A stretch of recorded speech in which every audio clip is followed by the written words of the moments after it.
ప్రభుత్వం నుంచి స్పందన లేకపోవడంతో కరీంనగర్ నుంచి భూ పోరాటానికి సిద్ధమయ్యారు.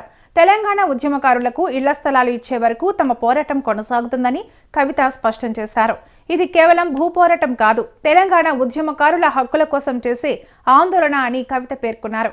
ఈ క్రమంలో ఉద్యమకారులకు ప్రభుత్వం ఇస్తామన్న పెన్షన్, సంక్షేమ బోర్డు, 250 గజాల స్థలం వెంటనే ఇవ్వాలని కవిత డిమాండ్ చేశారు.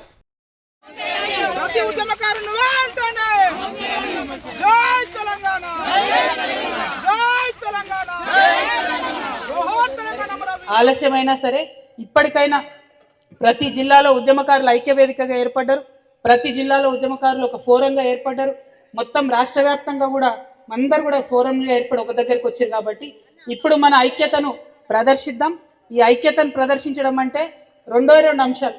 మనం ఆత్మగౌరవం కూడా కావాలి, మనం తెచ్చుకున్న తెలంగాణలో వాటా కూడా కావాలి. ఏం వాటా కావాలి? మీరు చెప్పిందే అడుగుతున్నాం. మీరు చెప్పిందే అడుగుతున్నాం, ఎక్కువ అడుగుతలేం.